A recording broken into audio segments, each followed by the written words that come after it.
রুশ কর্মকর্তাদের হত্যায় ইউক্রেনের পরিকল্পনা নস্যাৎ বলছে রাশিয়া। এদিকে আন্তর্জাতিক সম্প্রদায়ের প্রতি গাজার হাসপাতালগুলো রক্ষার আহ্বান ফিলিস্তিনিদের।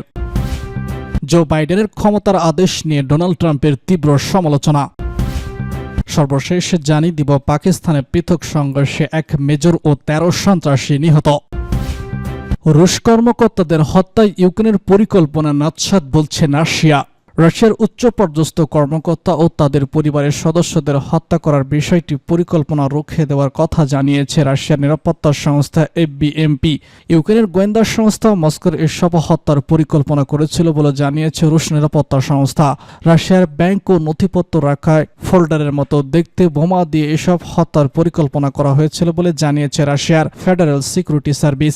এই সংস্থার পূর্বসূরি ছিল কেজিবি। গত ১৭ ডিসেম্বর ইউক্রেনের এফবিইউ গোয়েন্দা সংস্থা রাশিয়ার লেফটেন্যান্ট জেনারেল কিরিকভকে মস্কোতে তার অ্যাপার্টমেন্টের বাইরে হত্যা করা হয়েছিল। একটি ইলেকট্রনিক স্কুটারে বোমা রেখে সেটির বিস্ফোরণ ঘটিয়ে তাকে হত্যা করা হয়। কিরিলভ রাশিয়ার পারমাণবিক, জৈবিক এবং রাসায়নিক সুরক্ষা বাহিনীর প্রধান ছিলেন। ইউক্রেনের এসবিইউ গোয়েন্দা সংস্থার একটি সূত্র জানিয়েছে এই হত্যার পিছনে থাকার বিষয়টি নিশ্চিত করেছে। রাশিয়া এই হত্যাকাণ্ডকে ইউক্রেনের সন্ত্রাসী হামলা বলে আখ্যায়িত করে প্রতিশোধ নেওয়ার কথা জানিয়েছে। এক বিবৃতিতে এএফপি জানিয়েছে ফেডারেল সিকিউরিটি সার্ভিস প্রতিরক্ষা মন্ত্রণালয় কয়েকজন উচ্চপদস্থ সামরিক কর্মকর্তাকে হত্যার চেষ্টা প্রতিহত করেছে। এসবের সঙ্গে জড়িত সন্দেহ ৪ রুশ নাগরিককে গ্রেপ্তারের ঘটনায়ও বিবৃতি জানানো হয়েছে। ইউক্রেনের গোয়েন্দা সংস্থা তাদের নিয়োগ করেছিল বলে জানিয়েছে দাবি করা হয়। এ বিষয়ে জানতে চাইলে ইউক্রেনের এসবিইউ সংস্থা তৎক্ষণাৎ রয়টার্সকে কিছু জানায়নি। মস্কো তার মাটিতে কয়েকটি হাই প্রোফাইল হত্যাকাণ্ডের জন্য ইউক্রেনকে দায়ী করে। পশ্চিমা বিশ্ব কিয়েভের সন্ত্রাসী শাসককে সমর্থন করেছে বলেও অভিযোগ তাদের।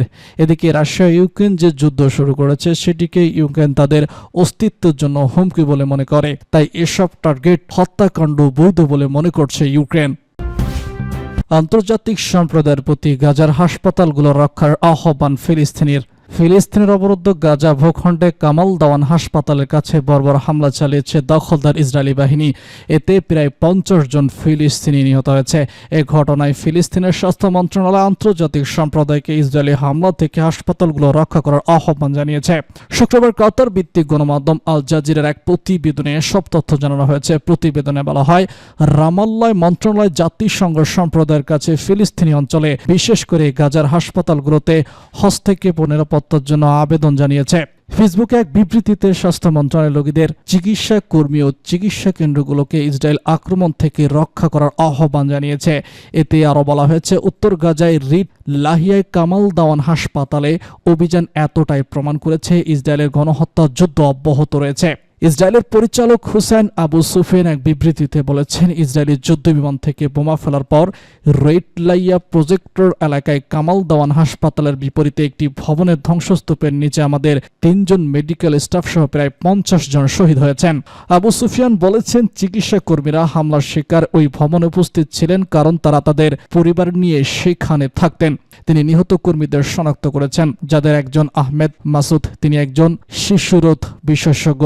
এছাড়া হামলায় নিহত ইসরা একজন ল্যাবরেটরিশিয়ান এবং ফারেম নামে এক চিকিৎসকও রয়েছেন, যিনি হাসপাতালের রক্ষণাবেক্ষণ প্রযুক্তিবিদ। এদিকে ফিলিস্তিনের স্বাস্থ্য মন্ত্রণালয় জানিয়েছে, ইসরায়েলের হামলায় ফিলিস্তিনি নিহতের সংখ্যা বেড়েই চলেছে। গত বছরের ৭ অক্টোবর থেকে শুরু হওয়া এ হামলায় এখনো পর্যন্ত ৪৫,৪৫০ জন নিহত হয়েছে। স্বাস্থ্য মন্ত্রণালয় আরও জানিয়েছে, এই হামলায় এখনো পর্যন্ত আহত হয়েছে ১,০৮,৩৫০ জন। ফিলিস্তিনি স্বাস্থ্য কর্তৃপক্ষ মনে করছে, গাজা উপত্যকা জুড়ে ধ্বংস হওয়া বাড়িঘরের ধ্বংসস্তূপের নিচে এখনও ১০,০০০-এরও বেশি লোক নিখোঁজ রয়েছেন। মূলত গাজায় অবিলম্বে যুদ্ধবিরতির দাবি জানিয়ে জাতিসংঘের নিরাপত্তা পরিষদের প্রস্তাব সত্ত্বেও ইসরায়েল অবরুদ্ধ এই ভূখণ্ডে তার নৃশংস আক্রমণ অব্যাহত রেখেছে। গাজা উপত্যকায় অবিলম্বে যুদ্ধবিরতির আহ্বান জানিয়ে জাতিসংঘের সাধারণ পরিষদে ওঠা একটি প্রস্তাব বিপুল সংখ্যাগরিষ্ঠতার পাশ হয়েছে। কিন্তু আন্তর্জাতিক সম্প্রদায় এবং জাতিসংঘের অব্যাহত নিন্দার পরও নিষ্ঠুর হামলা চালিয়ে যাচ্ছে দখলদার ইসরায়েল। জো বাইডেনের ক্ষমতার আদেশ নিয়ে ডোনাল্ড ট্রাম্পের তীব্র সমালোচনা। নবনির্বাচিত মার্কিন প্রেসিডেন্ট ডোনাল্ড ট্রাম্প ক্রিসমাসের দিনে এক সামাজিক যোগাযোগ মাধ্যম পোস্টে প্রেসিডেন্ট জো বাইডেনের ক্ষমতার আদেশের কঠোর সমালোচনা করেছেন। ট্রাম্প 37 জন মৃত্যুদণ্ড আসামিকে উদ্দেশ্য করে বলেছেন, নরকে যাও। ট্রাম্প বরাবরই মৃত্যুদণ্ডের পক্ষে জোরালো অবস্থান নিয়েছে। জো বাইডেনের সিদ্ধান্তকে আক্রমণ করে তার প্ল্যাটফর্ম ট্রুথ ন্যাশনালে লিখেছেন, এই 37 জন সবথেকে সহিংস অপরাধী যারা হত্যা, ধর্ষণ এবং লুটপাট করেছে, অথচ তাদেরকে ক্ষমা করে দিলেন স্লিপ জো বাইডেন। আমি তাদেরকে ক্রিসমাসের শুভেচ্ছা জানাতে পারছি না, বরং বলি নরকে যাও। জো বাইডেন একসময় মৃত্যুদণ্ডের পক্ষে ছিলেন, সোমবার তার সিদ্ধান্তের পক্ষে যুক্তি দিয়েছেন। আমার বিবেক দ্বারা পরিচালিত হয়ে আমি নিশ্চিত করেছি যে আমাদের ফেডারেল স্তরে মৃত্যুদণ্ড বন্ধ করতে হবে। আমি চুপচাপ বসে থাকতে পারি না এবং এটি নতুন প্রশাসনকে আবার মৃত্যুদণ্ড কার্যকর করার সুযোগ করে দিতে পারি না। বাইডেনের আদেশ ফেডারেল মৃত্যুদণ্ড 40 জনের মধ্যে 37 জনের সাজা কমিয়ে যাবজ্জীবন কারাদণ্ড করা হয়েছে। তবে 3 জনের সাজা অপরিবর্তিত রাখা হয়েছে, যাদের অপরাধ সন্ত্রাস ও ঘৃণামূলক অপরাধ হিসেবে চিহ্নিত। এদের মধ্যে রয়েছে 2013 সালে বোস্টন ম্যারাথন বোমা হামলায় অপরাধী খোরাস পারসন।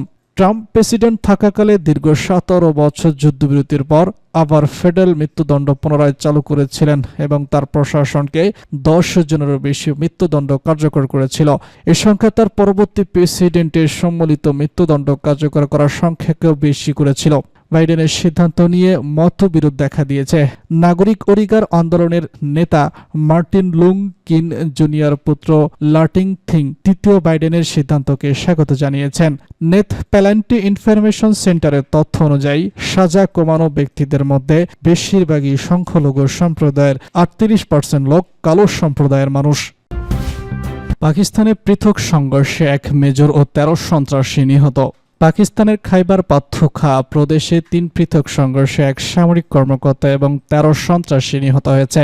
ইন্টার সার্ভিসের পাবলিক রিলেশন বৃহস্পতিবার এক প্রতিবেদনে এসব তথ্য জানিয়েছে।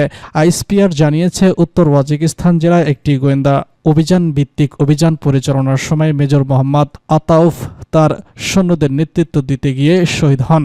শূন্য দুটি সংঘর্ষে ঘটে দক্ষিণ ওয়াজিকিস্তান এবং বান্নু জেলায়। বিবৃতিতে বলা হয়, খারিজিদের উপস্থিতির তথ্য পেয়ে বান্নু জেলায় খানিপেল এলাকায় নিরাপত্তা বাহিনী একটি আইবিও পরিচালনা করে। অভিযানের সময় সৈন্যরা খারিজিদের অবস্থান সফলভাবে হামলা চালায়, এতে 2 খারিজি নিহত হয়। অন্যদিকে উত্তর ওয়াজিকিস্তান জেলায় আরও 2টি গোয়েন্দা ভিত্তিক অভিযান পরিচালিত হয়। সেখানে সংঘর্ষে 5 জন খারিজি নিরাপত্তা বাহিনীর হাতে নিহত এবং 8 জন আহত হয়। আইএসপিআর জানায়, তবে তীব্র গোলাবর্ষণের সময় সাহসী কর্মকর্তারা মেজর মোহাম্মদ তাউস সম্মুখ সারিতে থেকে লড়াই করে সাহসিকতার সঙ্গে চরম আত্মত্যাগ করেছে এবং শাহাদাত বরণ করেছেন। দ্বিতীয় সংঘর্ষটি ঘটেছে দক্ষিণ ওয়াজিকিস্তানের জেলায়। আইএসপিআর জানিয়েছে, সেখানে তাদের সৈন্যরা সফলভাবে 6 জন খারিজিকে নির্মূল করেছে এবং 8 জন খারিজি আহত হয়। ওই এলাকায় আরও সন্ত্রাসী আছে কিনা তা খতিয়ে দেখতে প্রতিশোধন অভিযান চলছে। আইএসপিআর এর বিবৃতিতে বলা হয়, পাকিস্তানি নিরাপত্তা বাহিনী সন্ত্রাসবাদের দুর্গকে নির্মূল করতে বদ্ধপরিকর এবং আমাদের সাহসী সৈন্যদের এমন আত্মত্যাগ আমাদের সংকল্পকে আরও শক্তিশালী করে। এদিকে প্রেসিডেন্ট আসিফ আল জারদারি এবং প্রধানমন্ত্রী শাহবাজ শরীফ পৃথক বিবৃতিতে মেজর মোহাম্মদ জাওয়াহির শহীদ হওয়ার ঘটনায় গভীর শোক প্রকাশ করেছেন এবং কেপিতে সফল অভিযানে 13 সন্ত্রাসীকে নির্মূল করায় নিরাপত্তা বাহিনীর সাহসিকতার প্রশংসা করেছেন।